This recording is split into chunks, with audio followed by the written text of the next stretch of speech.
Hello and welcome to Bondcast, a podcast series where we discuss our views on the latest themes and events shaping rates markets. I'm Imogen Bachra, head of UK rate strategy, and I'm joined today by our global market specialists, Jan Nevruzi and Joann Spadigm.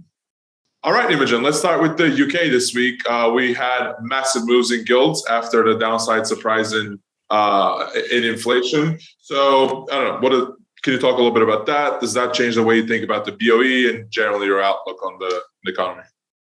Yeah, I mean, the market and lots of people commentating on the market and inflation alike got very excited about UK inflation this week, which for the first time in many months posted a downside surprise, but B also was a smaller increase, I should say, in inflation than we saw last month. Obviously, in the UK, we've become accustomed to fairly sizable upside surprises in the last couple of months. So a downside surprise that is lower than the previous month is clearly good news for the Bank of England. I think I would just caution a little bit around, how much kind of euphoria we're seeing in terms of how sizable that downside miss was and what it really means for the outlook for rates or the MPC, the Bank of England's Monetary Policy Committee. I think there's a couple of things worth remembering. The fact that UK inflation is still well above its peers. We're talking about headline inflation in the UK still at 7.9% and core inflation at 6.9%. So yes, slightly lower than expected, but still very high levels and significantly higher than we're seeing in the US or in the euro area, for example. Headline in the in the US last month was at 3%. That's very different to 7.9%. The other points that I would make is that it's still significantly higher than we were expecting just a couple of months ago. Prior to the big upside surprise that we saw in April, we actually had core inflation in June coming off to 5.9%. So we're a whole percentage point higher than where we thought we would be just a couple of months ago. And I think it's important to think about this week's print in that context as well. And finally, the other point I would make, which I think is very relevant when we think about the Bank of England's reaction function, is that services inflation was still very high. That was still above 7%. It came in at 7.2, which was sort of broadly in line with expectations. Again, it had moderated slightly from last month, which was at 7.4, but 7.2 is well above what the Bank of England would like it to be consistent with their 2% target, but B, also well above where they saw services inflation being in June in their May monetary policy report. So I think that still high level of services inflation, and probably, combine that with the upside surprise that we got in wage inflation just a week ago now, that probably applies, sufficient pressure to the Bank of England to still hike 50 basis points, we think, in August. So we haven't changed our view there, and we haven't changed our view of terminal rates, which we expect to be at 6% in November. But really, if the Bank of England could justify off the back of high services inflation, wage inflation that's surprising to the upside, and core inflation at 7.1%, a 50 basis point hike last month, it's very difficult to rationalize why they wouldn't view another 50 basis point hike as necessary, I suppose. Yeah, and I guess the market's still torn with the pricing. Last I checked, it was kind of looked like a coin toss still. But moving on to, I guess, further out the curve, listeners definitely know you as a top bear of the podcast, and you have been very bearish gilts until now. Has your view changed around that with these recent developments at all? Honestly, not really. I suppose the sort of bullish developments for gilts are that, clearly perhaps the upside risks to bank rate and this idea that it might go well beyond 6% are somewhat diminished now.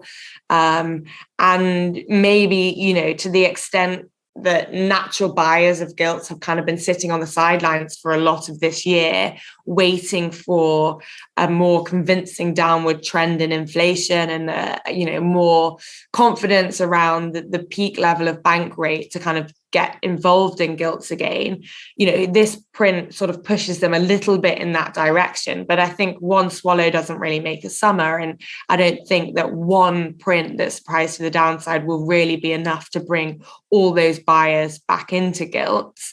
And even, as we've spoken before, even when, those natural buyers, and here I'm really thinking about pension funds at the long end of the curve, when they do return, their demand is likely to be smaller and of shorter duration than we've become accustomed to it being in the past. So I still think that there's that supply demand imbalance, which today, or this week's data, I should say, hasn't changed. Offsetting that, the more bearish pressures that still exist are to the extent that bank rate, those upside risks have diminished on bank rate, then you perhaps think the risks to the economy are a little bit lessened. And that's what's really been driving a lot of the flattening of the curve and a bit of the rally that we've seen in gilts over the last couple of weeks. And of course, those supply risks we think are still to the upside. Ramsden reminded us this week of the fact that he thinks that the QT pace could easily be increased come September. And I think, if we plug in our recently revised up as of this week inflation outlook, which is only marginally changed really from where we were this time last week, let's say, if we plug that into our fair value model for 10-year gilts, we still get an output of 4.6%. So I don't think it moves the needle really on where we see fair value, to the extent that we'd thought that there were a lot of upside risks, particularly on the supply side, that might mean that we overshoot that fair value. Maybe they're a little bit diminished, and maybe we don't reach that 4.9% that I said I wouldn't fade any cheapening until we got to that level. But it certainly doesn't really squash any of our sort of bearish conviction, I wouldn't have said. And to put that in the context of the yield curve, do you still like steepeners, or has that view changed at all? Yeah, still like steepeners. I guess, like I say, a lot of the flattening that we've seen was around this kind of shifting reaction function from the Bank of England and these concerns that hiking to such high levels in rates might push the economy over into a deeper and more prolonged recession. So probably at the margin, some of those recessionary concerns have been squashed by this week's inflation data, just because, like I say, the upside risks to bank rate are probably a little bit diminished.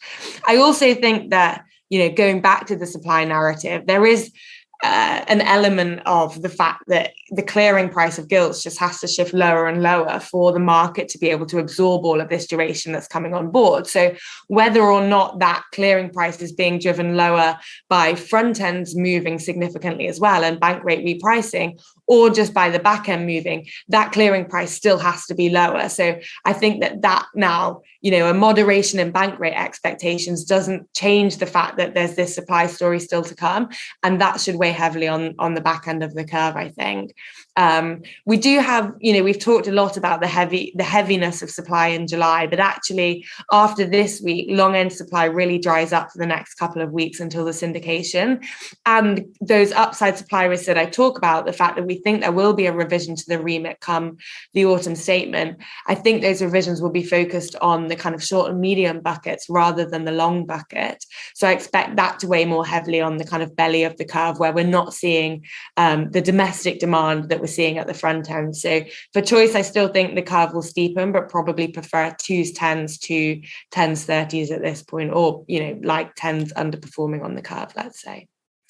Probably enough on the UK. Let's switch over to the US and think about next week. We obviously have a big central bank week next week. We have the Fed leading the way, followed by the ECB and then the BOJ. So let's chat about the Fed, Jan. It feels like 25 basis points is pretty much nailed on now. I think that's a very strong consensus. Other than that, what else will you be watching out for?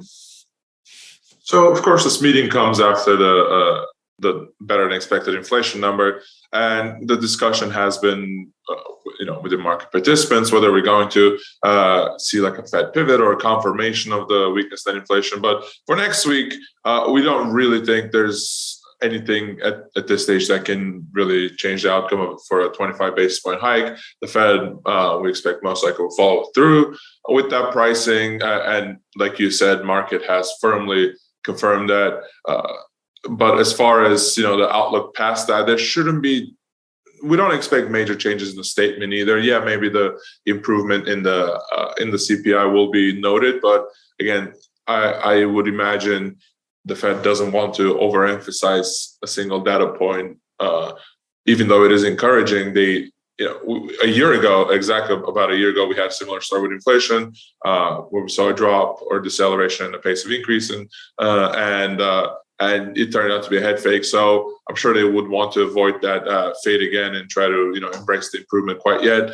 That being said, if we do get down the line, if we do get more of the same kind of like broad-based slowdown inflation, that's a different story. But for this meeting, 25 basis points locked in, not much changes in the kind of statement and the forward guidance, and the press conference, I suspect, will be a little bit hawkish to prevent the markets from completely undoing all the tightening that's priced into the end of the year, at least at this stage. So our view is that Powell is just simply not going to give in to the rosier inflation situation right now. So if we expect this to be the last hike in the cycle, but we also expect it to be delivered with a relatively hawkish tone to the press conference, do you expect this to kind of elicit a typically hawkish market reaction? Which way does the market fall? Do they believe that Powell thinks there is actually more to come, or that he's just talking up a kind of high for longer rather than higher for longer, let's say? So I think that's the challenging part, right? And there's a wide range of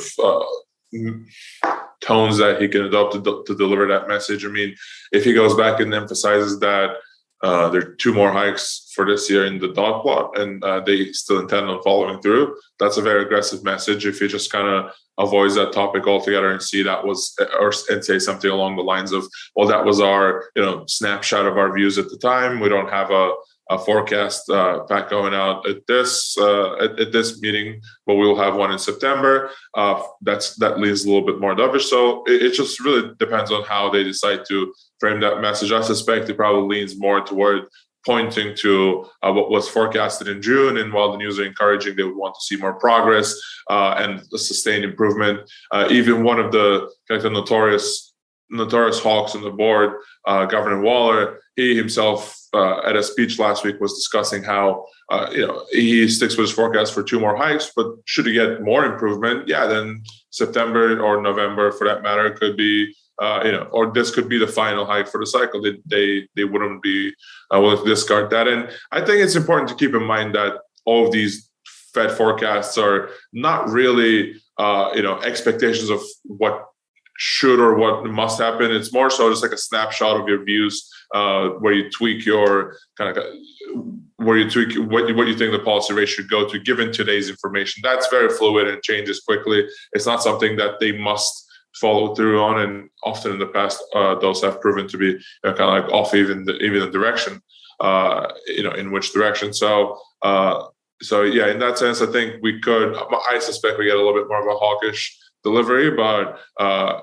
like you said, we do think this is the final hike, and this summer, a lot of signs are pointing towards disinflationary prints ahead of us. So this should be generally good for fixed income, even if we get like a snap higher in yields post meeting over a kind of like a more medium term. I think it bodes well for duration in the US. Okay, and Joann, it's not just the Fed where we expected 25 bip and done hike next week, but obviously that's our base case for the euro area. I guess similar question to you. It feels like 25 bips is pretty nailed on from the ECB next week. How do you see this playing out, and what else will you be looking for, I guess, in terms of the guidance and anything else that they will be talking about? So 25 basis point hike, as you said, is fairly nailed in. I think the communications we've got from the ECB since the meeting has really been one that confirms the message that July will see this 25 basis point hike. I think for us, we're obviously a bit more dovish than the market, given we are expecting a pause at 375 versus markets pricing in something like a 65 65% chance of another 25 basis point hike in September. But I think there are, I guess, a few reasons for that. One is that we do expect the data over the summer to really confirm the picture that the growth picture in Europe is softening a little bit, as well as the inflation picture to confirm the story that inflation really is coming down in the euro area. In terms of next week, I do think that the messaging is going to be quite similar in the sense that I don't expect the ECB to roll back quite a lot on the hawkish kind of messaging that they have. I think if they move that around too much, you'll see markets pricing in much less than they are, or potentially even pricing in cuts sooner. So I think the ECB really will keep the higher for longer message going as well for next week, and we'll really kind of emphasize the data dependency that they have already done before, and kind of emphasize that through the summer. There's a lot of data really coming in over August as well, so I think getting that data in will be quite crucial. We also have the bank lending survey next week that comes in right before the ECB meeting, which I think will be a good indication of how much tightening we've actually seen, or how much tightening we haven't seen over the last few months after rates have been increasing. You talk about them kind of keeping their communication and their forward guidance the same, but one major shift that we've sort of had this week is that, for a long time we've had this kind of balanced argument, I suppose, between the hawks and the doves, and perhaps you might even say actually more hawkish arguments, and particularly in their communications. But recently we've heard maybe some cracks starting to appear in the hawks arguments. Is that fair to say? Yeah, I mean, this week's been very interesting just because of what you've said. We've had Nott, who I would call a super hawk in the ECB committee, really coming in with some more balanced and quite dovish comments, especially given his usual stance. So Nott, I think last month was talking about how, tightening is not sufficient. And this week he was much more balanced, saying that July is obviously a done deal, but that September will really, really depend on the data. And that's kind of important going forward. So I think what I think is quite necessary for the ECB to either stop at 3.75% or keep going. I think what will be crucial is this convergence story, where the hawks and the doves in the committee really do have to come to this point where they agree that it's a good idea to pause. And with a hawk like not coming to a more central, neutral, data-dependent stance versus only really looking at the inflation prints and saying that they're too high. I think that's a very positive sign for convergence, and I think it fits in quite well with our view that 3.75% could be where the ECB actually does pause, and that's and that's something we're looking for as well going forward. What the data is looking at like, but also what the hawks in the committee are saying. Okay, lots to watch out for then, not just next week, but I suppose over the summer as well. And here was me hoping for a quiet summer. Okay, guys, thank you for joining me. Thank you to our listeners for listening in. We will, of course, catch up next week after those key central bank meetings and talk about the market reactions as we get them. Just a reminder that if you like today's episode, please don't forget to hit the like button and click subscribe so you can get the latest episodes as soon as they're available. Thanks. See you next week.